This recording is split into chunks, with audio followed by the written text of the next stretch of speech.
Hey everyone, thanks for stopping by today to check out the first installment into a new series for my channel that will be pertaining only to the current diorama that I'm working on, which is the counteroffensive of 2023 during the Ukraine war. Now this is a new series that I thought might be a good idea, mainly because it's a big topic, and this is going to be a diorama that I plan to work on up until its completion, unless I need to take a break and build something quick, or just take a break from it and make a normal diorama update, which will pertain anything like the fuck wolf up there, or maybe just another little vignette or something. You know, let's say I need to take a break during this build, which it might happen, because there's a lot that's going to go on with this build. But, yeah, so this is just kind of a series. If you would like to keep up with the Ukraine war diorama progress itself, this is a series for you. But I also am doing this so that if you believe that me building this diorama is in, like, poor taste, or it's not right, or whatever the case may be, which is completely understandable, then you know not to click on the videos I'm posting, unless it's a normal diorama update. So I hope that kind of makes sense. But yeah, so let's get right into this thing. I've got quite a bit of figures to lay out with some vehicles, but the real thing I want to get into is the base of this diorama. Now, this is not my work. I want to emphasize that. I could not do this probably in like 10 years. The craftsmanship that went into making this base is just incredible. I'm very happy with how it's come out so far. You can kind of see my mock-up right there on the right. So this was done by a gentleman. I won't name him just yet. I don't know if he's comfortable with that or not. But he built this for me out of the kindness of his heart. And I'm helping him with some stuff as well.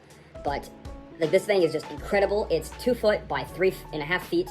It's sitting on a 2.5 foot by 6 foot table. And you can just see how gigantic this thing is. Now, the base isn't done. I do not have the top cover, which I'll be holding plexiglass as a protector. But I'm going to grab this little kit here. This is a Tamiya Stug. It's a very common kit, very popular. And just to give you guys a size comparison, it is gigantic. This diorama base is gigantic. And it's very well done. This was done in one afternoon. Like, the craftsmanship is beautiful. It's very smooth. The guy showed me how to do everything. He walked me through his process as he was doing it. It was just phenomenal, amazing work. Cannot wait to get this thing going. So, something about this base, I was really considering, like, when I first started the diorama idea in my head, I wanted this base to be like a cherry wood stain with a clear coat on top of it to protect the wood and the stain. However, when he cut the wood, I'm sitting here kind of thinking, like, man, this is just so beautiful. I want to kind of keep it how it is. However, a friend of mine, Dennis, he came up with a really good idea, and it's essentially finding a very popular tree in Ukraine and trying to match that stain color and put it into this wood. So I think I'm going to do that, and that'll be for the base as well as the top cover, which you can kind of see there on the little mock-up. But I'm very excited about this. I can't even put it into words. I'm going to need 4 1-inch thick 2 foot by 2 foot foam insulation boards, so I will likely get those this week so I can start working on the base.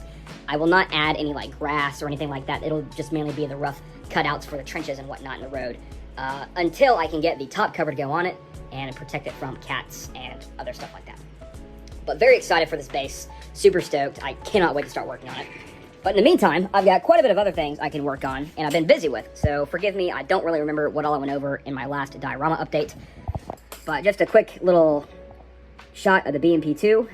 Last thing I did to it was add all the chipping. I haven't done any weathering or clear coating or anything, but I was thinking I'm going to go ahead and replace this wire antenna and with a sprue one. That'll come later, though. And then I've been working on this Humvee by Academy, and it was a very detailed build. The underside here has so many parts to it, it's crazy. But I've got it all built up and base painted with a post shade, and then I've got 3 figures for the crewmen. I tried to do hand painting for the figure faces and the flesh. I could not do it. It was really irritating me, so I went back to my cheating method of airbrushing the flesh and then using that same color to give kind of highlights for the painting, because all of them look like this beforehand. And this guy has no flesh, so I'm just going to leave him how he is, because his whole face is covered. But yeah, I got all these figures set up here to start painting on, and I've actually started painting on this guy the other night during our podcast. I did the first base coat for Multicam, and I've got all the colors picked out back here. I got German Camo Beige, German Camo Pale Brown, Green Violet, German Camo Black, Black Brown, and then Cold White. So that'll be for the Multicam uniforms. There will be a few others mixed in. The Russians will have their own camo, but right now I'm kind of working on just the Ukrainians, mainly because I can't even continue really working on the Humvee until the figures are done, and I can't weather it or anything like that until the figures are done, put in place, glued in, etc., etc.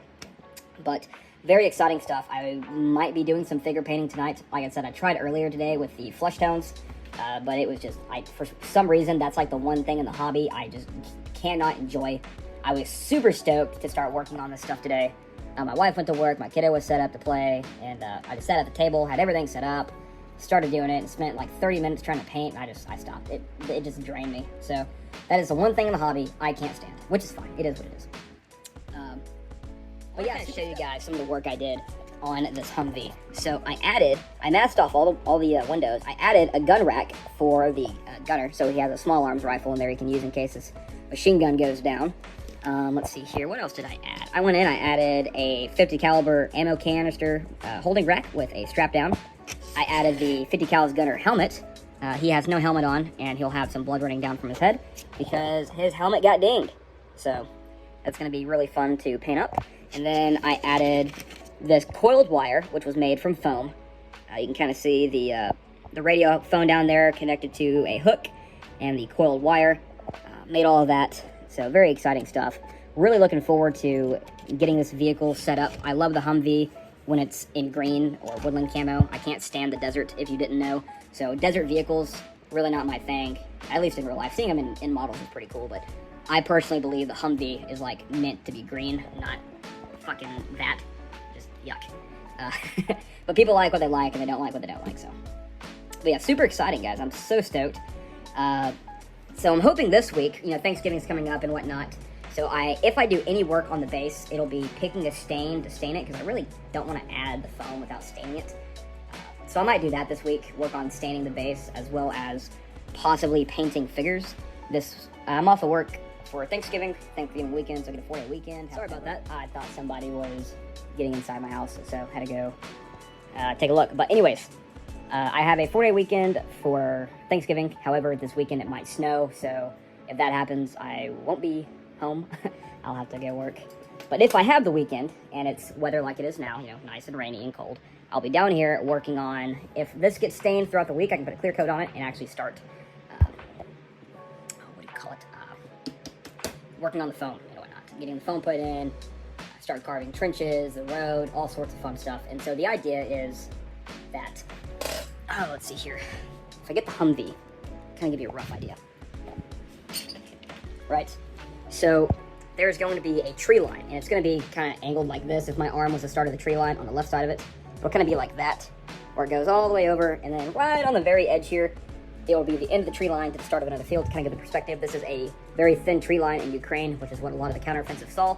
And it's going to have the BMP-2 right here, the Humvee kind of rolled up into the bush like that, shooting towards Russian positions. It's going to have Ukrainian infantry pushing up. We're going to have a base of fire and then maneuver element with the guys already in the trenches. We're going to have Russians reacting to contact.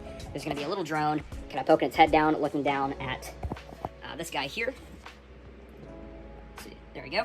And you can kind of see with this guy, he's kind of talking on some kind of little radio deal, sitting down. He's going to be sitting right there in that seat, the passenger seat for the Humvee. So he'll be kind of relaying to the troops on the ground what's going on with the Russians, where they're at, where they're maneuvering to, and all that fun jazz, which is something you see a lot in the Ukraine war. Fucking cats.